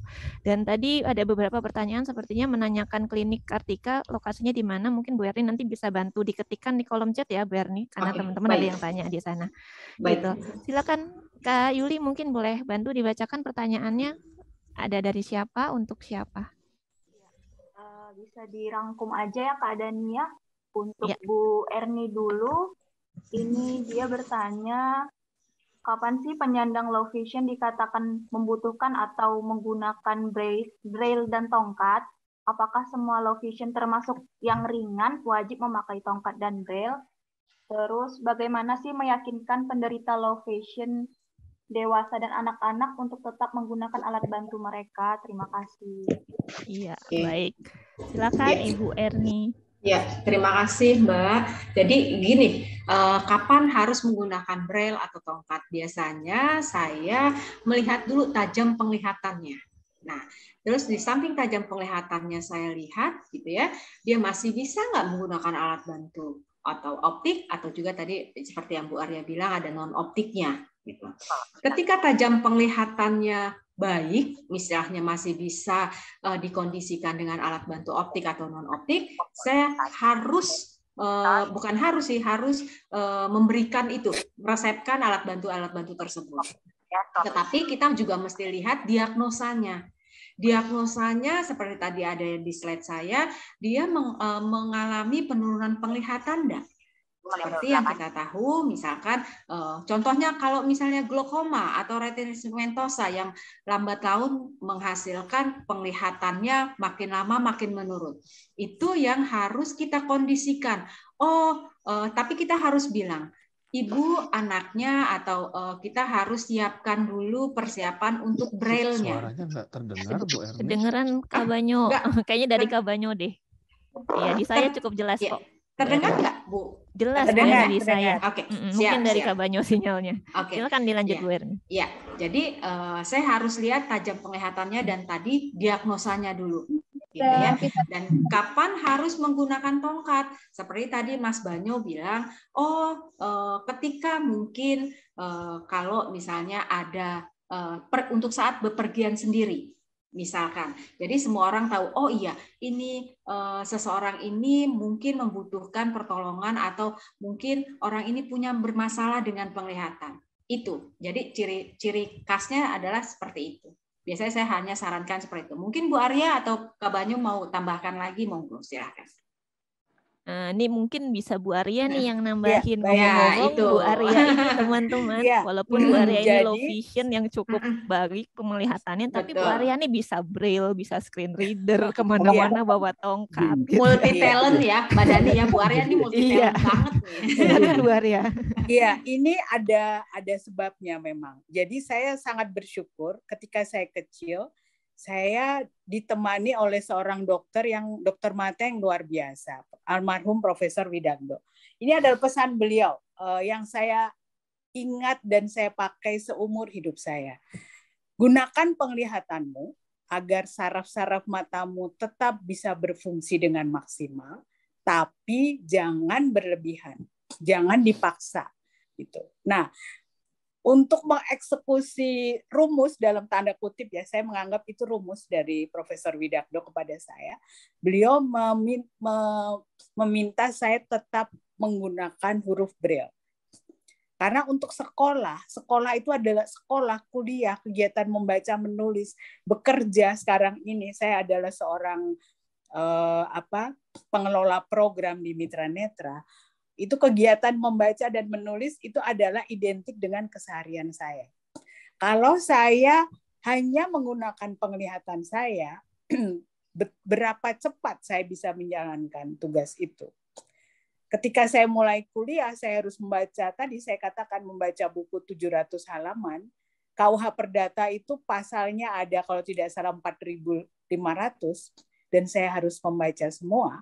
Kalau saya hanya menggunakan penglihatan saya, betapa lelahnya mata saya. Oleh karena itu, sejak kecil saya sudah diperkenalkan Braille. Sejak saya kelas 2 SD. Dan memang kecenderungan anak low vision itu karena masih bisa melihat, cenderung ingin melihat huruf Braille yang titik-titik itu dengan matanya, jadi dilihat dekat. Dan itu menjadi tugas ibu saya untuk memberitahu saya, huruf Braille itu tidak untuk dilihat, huruf Braille itu diraba. Dan akibatnya apa? Indera perabaan saya peka. Jadi saya terbiasa menggunakan indera perabaan saya, meskipun saya masih memiliki penglihatan. Gitu. Jadi kalau kita bisa memperkenalkannya sedini mungkin, itu akan lebih baik. Tadi, penyandang low vision akan bisa punya pilihan. Meskipun low vision saya tidak kategori progresif, cenderung stabil karena dampak dari proses pengobatan yang dialami ibu saya, lalu berdampak kepada saya. Waktu itu saya masih dalam kandungan ibu saya, dan ibu saya mengalami sakit tertentu yang harus menjalani pengobatan, dan pengobatan itu berdampak ke janin. Jadilah saya sejak lahir mengalami kelemahan dengan syaraf mata saya mengalami nistagmus, saya hanya bisa melihat dengan penglihatan tepi, kanan maupun kiri. Nah, dengan cara begitu, indera perabaan saya tak peka, saya terlatih membaca huruf Braille, saya lancar membaca Al-Quran, karena kalau membaca Al-Quran, saya menggunakan Al-Quran Braille. Jadi, kalau misalnya ngaji rame-rame gitu, sama teman-teman yang totally blind, nggak kalah cepat gitu. Karena saya sudah sejak kelas 2 SD menggunakan huruf Braille. Meskipun karena waktu itu saya adalah low vision yang dilahirkan tahun 60-an, belum ada alat bantu, tapi saya suka baca karena membaca itu juga didorongkan oleh keluarga saya, oleh orang tua saya suka baca Bobo. Bobo itu kan tulisannya besar-besar ya, jadi saya masih bisa membaca. Saya membaca novel 5 sekawan misalnya, novel 5 sekawan itu kan hurufnya juga besar-besar, jadi saya masih bisa membaca, tapi ketika sekolah untuk keperluan pelajaran, saya menggunakan Braille. Gitu. Jadi saya memilih kapan menggunakan Braille, kapan menggunakan penglihatan. Nah, demikian juga dengan tongkat. Sedini mungkin perkenalkan ada alat bantu yang namanya tongkat. Sedini mungkin. Tahun lalu di sebuah webinar saya bersatu panel dengan seorang pengembang layanan low vision dari Bandung. Ada pertanyaan seperti ini dan dilempar ke beliau oleh moderator. Beliau menjawab, nggak usah terlalu dini, nanti saja kalau sudah kepepet. Saya sama sekali tidak setuju dengan pandangan itu. Semakin dini kita memperkenalkan semuanya pada penyandang low vision, itu semakin baik. Itu akan membantu dia membentuk konsep dirinya yang benar. Oh, memang saya ini penglihatan saya berbeda, nggak sama. Ketika turun tangga, kalau kita penglihatan kita terbatas tapi kita dibantu tongkat, itu akan lebih cepat. Kita nggak usah perlu, apalagi kalau tangganya tidak ada nosing. Kalau tadi Bu Erni menyebutnya apa, tangga itu diberikan warna yang berbeda di ujungnya sehingga penyandang low vision bisa mengenali ada step di situ. Meskipun tidak ada nosing di tangga, tapi kalau kita turun tangga, low vision turun tangga dengan bantuan tongkat, kita bisa turun dengan cepat. Gitu. Jadi akan sangat membantu justru. Makanya tadi saya katakan, ayo jangan buat pembatas. Jangan pembuat penutup. Hijabnya kita tarik supaya terbuka. Sehingga low vision juga tahu apa yang dilakukan teman-temannya yang totally blind, yang blind, tapi yang blind juga tahu. Dan saling mendukung gitu, saling menggunakan. Low vision juga bisa menggunakan. Namanya NVDA, Non-Visual Desktop Access. Tapi screen reader itu akan sangat membantu. Ketika saya presentasi seperti ini, saya agak-agak nyontek dari bahan presentasi saya, tapi saya tidak perlu mendekatkan wajah saya ke layar. Karena saya menggunakan screen reader, jadi saya tetap bisa duduk tegak seperti ini, terlihat baik di depan kamera, karena saya mendengarkan screen reader. Bedanya hanya saya menggunakan earphone saja ini di telinga saya. Dan saya juga terlindungi dari potensi katarak. Karena kalau kita terlalu banyak mendekatkan wajah kita ke layar, baik layar laptop, desktop, maupun smartphone, layar itu ada radiasinya. Nah, ini akan berpotensi membuat kita bisa mengalami katarak di penglihatan kita. Dan itu akan meningkatkan resiko kita. Resiko mungkin pada saat proses pengangkatan katarak ada resiko kita penglihatan kita lebih menurun, we don't know. Nah, oleh karena itu, mari kita gunakan semuanya. Pilihan itu mari kita biasakan. Tidak hanya Braille, tapi juga screen reader. membiasakan telinga kita yang menyandang low vision ini mendengarkan suara screen reader. Kalau masih di fase awal, dilambatkan dulu. Speednya bisa diatur, jangan terlalu cepat. Kalau Kak Dani ini pakai screen reader, speednya bisa 90% ya. Kalau yang baru pemula mungkin bisa 40% dulu, 50% dulu. Nanti kalau sudah lebih terbiasa, bisa meningkat, jadi bisa membaca dengan screen reader dengan kecepatan lebih tinggi, lebih cepat, lebih singkat waktu yang diperlukan. Itu jawaban saya Kak Dani. Jadi jawaban saya tidak menjawab hanya Braille, tapi juga penggunaan screen reader. Saya mengajak para penyandang low vision untuk berlatih menggunakan screen reader. Itu kita akan menggunakan komputer dengan sangat nyaman. Demikian saya kembalikan pada Kak Dani.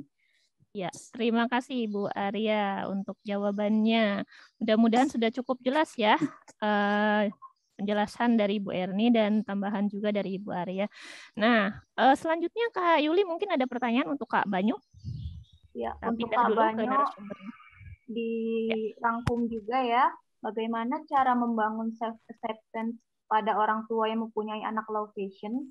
Lalu bagaimana membangkitkan kepercayaan diri low vision untuk tetap melakukan aktivitasnya secara mandiri, serta bagaimana sih cara kita agar bisa mensosialisasikan masyarakat umum yang masih awam tentang low vision berkaitan dengan mobilitas saya menggunakan transportasi umum walaupun saya selalu menggunakan tongkat tapi masih banyak yang belum percaya. Terima kasih. Ya, silakan Kak Banyu, banyak pertanyaannya. Oke, langsung banyak ya. Iya, Oke, banyak ini nih yang nanya. penerimaan diri ya banyak. Ini penerimaan diri dulu. Ini yang saya tadi nggak cantumkan takut kehabisan waktu. Jadi sekilas aja karena waktunya terbatas. Jadi memang ketika orang tua mendengar anaknya masalah penglihatan, apalagi dibilang tunanetra, pasti denial, marah-marah. Ini sama ketika saya menangani klien. Terus ada ya diagnosanya lamban belajar atau disabilitas intelektual atau Asperger syndrome, marah-marah, denial pertama kali. Masa nggak percaya? Saya pernah loh dibilang psikolog nggak kompeten nih. Ya udah saya kasih informasi, silahkan bisa rujuk ke Prof. Rida Mangunsong atau bisa juga ke klinik tumbuh kembang. Nah, silahkan, ini temuannya begini, metodenya seperti ini. Jadi Bapak dan Ibu sekalian, terutama untuk orang tua atau mungkin spesialis RO atau guru, jadi denial ini fase awal. Nggak usah dibantah, karena kalau dibantah makin menjadi-jadi. Dan habis denial biasanya marah-marah, ngamuk-ngamuk. Wah, udah kita dengarkan aja. Saya berapa kali, nah ini ya kenapa akhirnya saya masuk psikologi, saya tahan jadi keranjang sampah sih ketika mendengarkan curhatan orang. Betul Bu Arya, Bu Erni, marah-marah. Saya ini nggak terima, kenapa kok saya begini? Saya orang baik-baik, saya ibu yang baik-baik.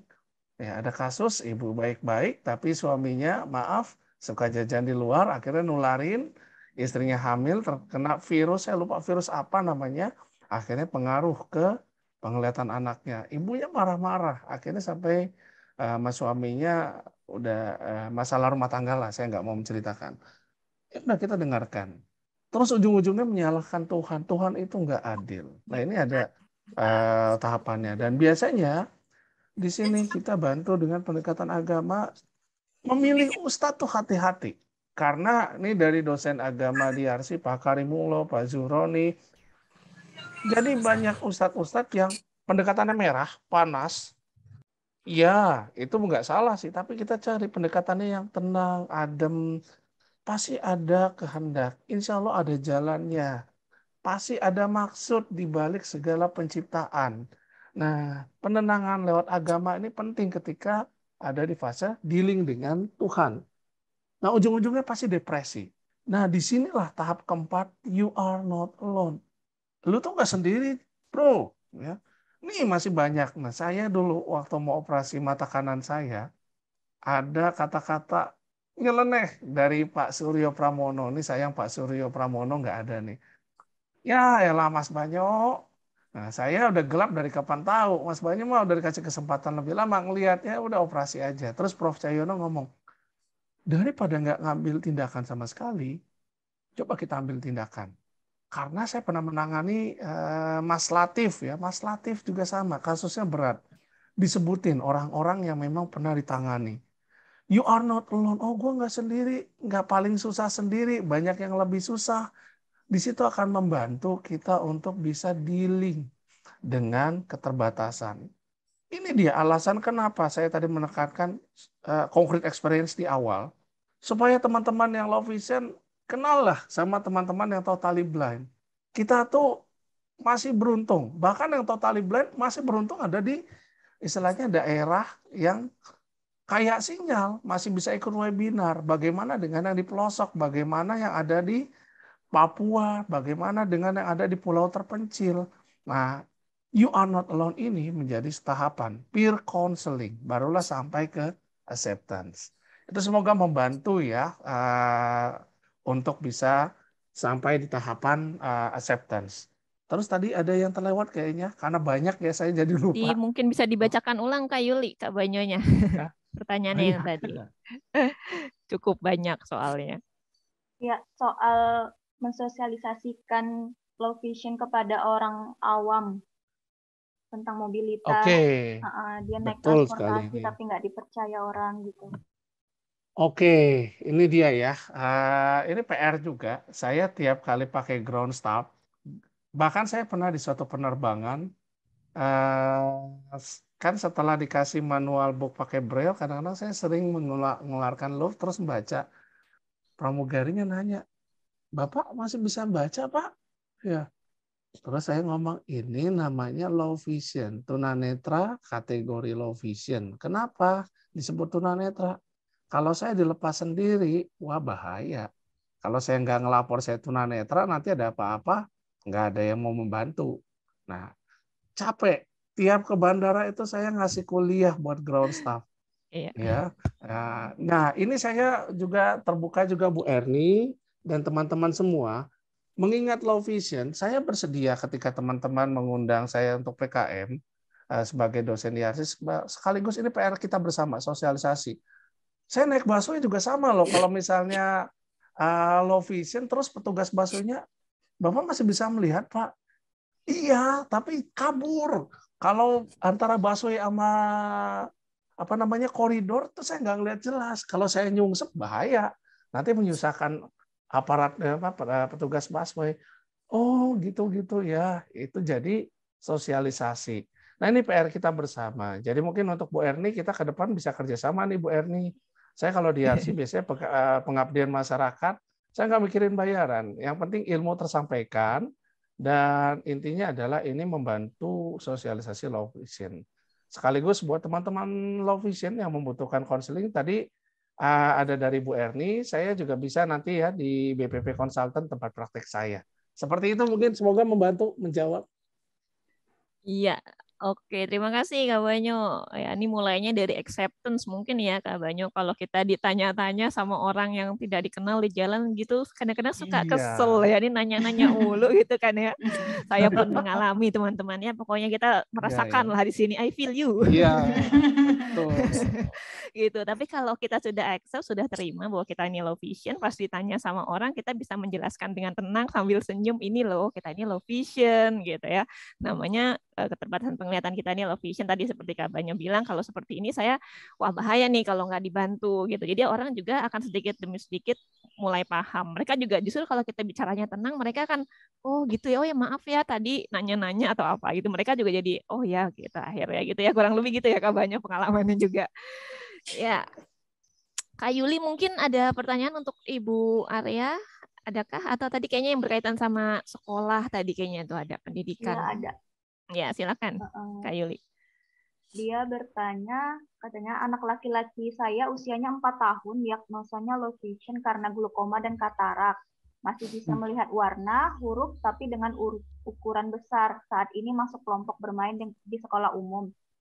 Saya sempat ragu dengan keputusan ini. Setelah konsultasi dengan Kepsek, saya diyakinkan bahwa anak saya baik-baik saja dan pasti bisa mengikuti meski harus dibantu. Baiknya bagaimana ke depannya ya untuk anak saya, dan bagaimana dengan pemilihan sekolah untuk anak saya. Terima kasih. Ya, silakan Bu Arya. Ya, jadi tidak apa-apa anak low vision mengikuti pendidikan di sekolah reguler. bukan sekolah khusus. Yang penting nanti ibu dengan pihak sekolah berdialog sehingga pihak sekolah mengerti dan memberikan dukungan yang dibutuhkan oleh anak ibu. Tadi saya tidak mendapatkan informasi posisi ibu ini ada di mana ya. Kalau misalnya posisi ibu ini di Jakarta, nanti bisa ke Yayasan Mitra Netra atau bisa ke klinik Low Vision Kartika yang Bu Erdi ada di sana. Nanti kami bisa membantu mengadakan pendekatan dengan pihak sekolah. Termasuk anak ibu juga kalau misalnya masih bisa dibantu dengan alat bantu penglihatan yang sifatnya optik, silahkan nanti bisa hadir ke klinik Bu Erni atau nanti bisa konsultasi. Kalau misalnya di luar Jakarta bisa di konsultasi ya melalui telepon. Katanya. Kenapa? Di Bandung katanya posisinya. Oh, di Bandung. Ya, tidak terlalu jauh. Di Bandung juga ada Rumah Sakit Cicendo. Di Rumah Sakit Cicendo itu ada rumah sakit spesialis mata yang tertua di Indonesia. Di sana ada layanan low vision. Silahkan. Dan di sana ada Yayasan Syamsi Duha yang dipimpin oleh Ibu Dian Syarif. Itu juga menyediakan dukungan untuk anak-anak dan para penyandang low vision remaja, dewasa, silakan menghubungi mereka. Tapi kalau akan main-main ke Jakarta, ke Mitra Netra atau ke klinik Ibu Erni juga tentu dengan senang hati kami akan membantu. Jadi sekali lagi tidak apa-apa anak low vision sekolah di sekolah reguler. Saya juga produk sekolah reguler. Saya pertama TK, SD itu saya di sekolah reguler. Kemudian karena tadi ada pesan dari dokter saya bahwa saya harus belajar huruf Braille dan tempat belajar huruf Braille waktu itu hanya di sekolah khusus, maka saya kemudian pindah ke sekolah khusus. Setelah menyelesaikan SD, saya kembali ke sekolah reguler sampai perguruan tinggi. Ya, jadi Ibu tidak perlu khawatir, tidak apa-apa. Nanti pihak sekolah juga akan kita ajak untuk membangun sekolah tersebut menjadi lingkungan yang kondusif, termasuk memberitahu teman-teman anak ibu bahwa anak ibu ini memiliki kelemahan penglihatan, jadi pada saat-saat tertentu harus dibantu. Itu yang dilakukan oleh guru-guru saya ketika saya masuk ke sekolah yang baru, SMP, SMA. Wali kelas saya memberikan arahan kepada teman-teman sekelas saya bahwa saya memiliki kelemahan dalam penglihatan. Pada saat tertentu saya butuh bantuan, dan teman-teman sekelas saya dengan senang hati mereka bergantian membantu, misalnya membacakan kalau guru menulis di papan tulis misalnya, atau kalau saya harus maju ke depan mengerjakan soal matematika atau bahasa Inggris di papan tulis, itu teman saya mengatakan pada teman saya dan teman saya yang menulis. Gitu, karena saya sejak kecil sudah menggunakan Braille. Itu bisa kita lakukan nanti Ibu dengan melakukan pendekatan yang konstruktif dan positif kepada pihak sekolah, sehingga lingkungan di sekolah nanti bisa juga kita bangun untuk mendukung keberadaan anak Ibu di sana. Demikian, mudah-mudahan bisa membantu. Kalau tidak, nanti bisa, kalau masih ingin diskusi lebih lanjut, silahkan nanti bisa menghubungi Yayasan Mitra Netra, bisa melalui telepon, bisa melalui email, nanti kita bisa melakukan konseling lebih lanjut. Demikian Kak Dani. Terima kasih Ibu Mohon Arya. Iya, Mbak Dani, ya, Bu Arya mohon izin, mungkin saya bisa tambahkan sedikit. Mungkin kalau misalnya memang Ibu berkenan untuk datang ke Cempaka Putih gitu ya, kita ada di Cempaka Putih di klinik saya. Jadi biasanya kalau misalnya pasien-pasien low vision atau anak-anak yang masih bersekolah, saya kasih surat cinta, saya bilangnya surat cinta untuk sekolahnya gitu ya.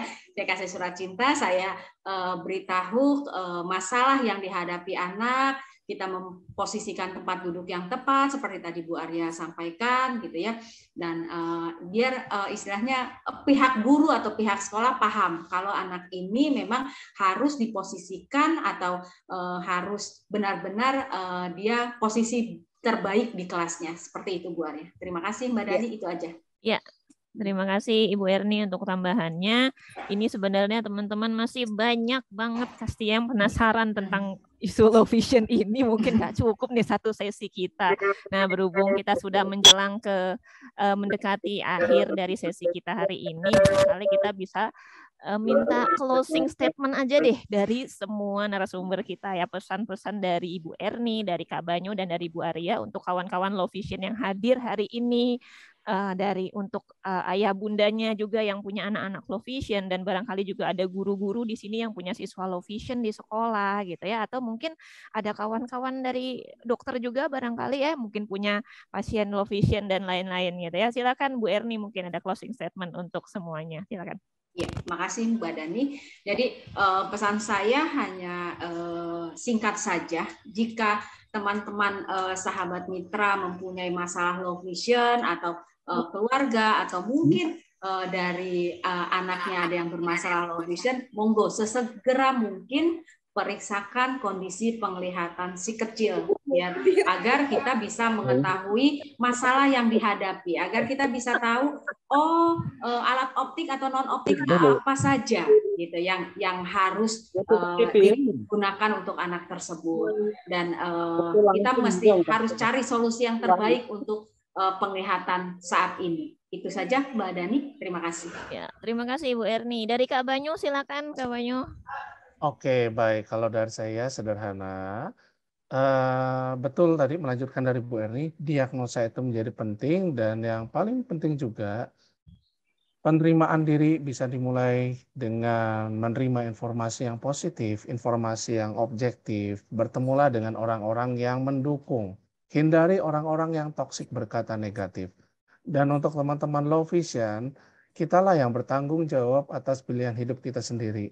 Kita mau terjebak dalam identitas diri yang palsu atau real tentang diri kita sebagaimana adanya kita. Oke, sukses selalu. Terima kasih. Assalamualaikum. Waalaikumsalam. Terima kasih Kak Banyu. Dan dari Ibu Arya, silakan Bu Arya. Baik. Pesannya. Teman-teman, Yayasan Mitra Netra ada untuk mengembangkan dan menyediakan layanan bagi tunanetra, layanan pendukung bagi tunanetra, baik yang kategori low vision maupun blind. Oleh karenanya, jika teman-teman masih membutuhkan diskusi lebih lanjut terkait apa dan bagaimana kupas tuntas low vision, mungkin hari ini belum tuntas, saya berharap memang belum tuntas, kita bisa bertemu lagi, tapi itu akan sangat baik jika ada request dari teman-teman, topik yang ingin teman-teman dalami apa. Nanti kita bisa adakan konseling kelompok secara virtual, khusus untuk low vision, karena sekarang masih pandemi, jadi kita konseling kelompoknya kita lakukan secara virtual. Tadi Kak Banyu sudah berkomitmen, turut mendukung kampanye low vision, baik di antara penyandang low vision sendiri maupun ke masyarakat luas. Itu adalah komitmen yang luar biasa. Nanti kita bisa undang lagi Kak Banyu di konseling kelompok. Silahkan request, sampaikan melalui media sosial Mitra Netra, apalagi terkait low vision yang ingin teman-teman ketahui. Misalnya ingin tahu bagaimana menggunakan NVDA, ayo nanti kita buka sesi belajar menggunakan NVDA untuk para penyandang low vision misalnya.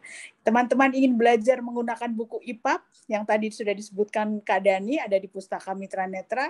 Nanti kita akan sediakan sesi khusus untuk teman-teman low vision yang ingin belajar menggunakan buku IPAP sehingga bisa membaca buku sebanyak ratusan halaman dan menyelesaikannya dalam waktu 3 hari misalnya, kalau sedang ada tugas kuliah ya. Jadi sekali lagi, Yayasan Mitra Netra ada untuk mendukung para tunanetra, baik yang low vision maupun yang blind. Silahkan datang ke Yayasan Mitra Netra, sampaikan apa kebutuhan teman-teman. Mitra Netra akan upayakan semaksimal mungkin untuk memberikan dukungan. Demikian dari saya, Kak Dani, saya kembalikan. Iya, terima kasih Ibu Arya dan Pak Banyu dan Ibu Erni juga. Nah, teman-teman semuanya kita sudah sampai di penghujung sesi kita hari ini nih. Banyak banget tadi ya, masih banyak pengen bertanya gitu ya. Nah, teman-teman bisa follow Instagramnya @mitranetra dan di Facebook Mitra Netra juga, karena kita banyak sharing informasi seputar program dan layanannya Mitra Netra dan juga informasi edukatif juga, edukasi ya seputar dunia tunanetra, dan tentu saja ada info-info seputar low vision juga. Nanti Bapak Ibu teman-teman semuanya juga bisa kalau ada yang ingin disampaikan juga bisa DM gitu ya lewat Instagram, nanti bisa kita sampaikan juga kepada Yayasan Mitra Netra kalau tadi ada usul-usulan yang ingin disampaikan gitu. Jadi kita bisa tetap keep in touch terus gitu ya untuk update perkembangan atau apa program-program lainnya dari Yayasan Mitra Netra untuk kawan-kawan low vision gitu ya. Sampai di sini perjumpaan kita ya, walaupun tadi seperti Bu Arya bilang kupas tuntas low vision, ternyata belum tuntas ya. Masih banyak banget pertanyaannya dan waktu kita tidak cukup untuk itu. Nanti insya Allah mudah-mudahan kita bisa bikin sesi-sesi lainnya khusus untuk teman-teman low vision. So tadi ya bisa di follow Instagramnya @mitranetra biar nanti update terus sama informasinya Yayasan Mitra Netra. Nanti kalau ada info-info seputar low vision juga teman-teman bisa ikutan lagi gitu ya. Saya akhiri sampai di sini. Terima kasih. Assalamualaikum warahmatullahi wabarakatuh. Waalaikumsalam warahmatullahi wabarakatuh. Waalaikumsalam warahmatullahi wabarakatuh. Terima kasih. Banyak Mbak Yani. Terima kasih Bu Arya, Mbak Dani. Terima kasih.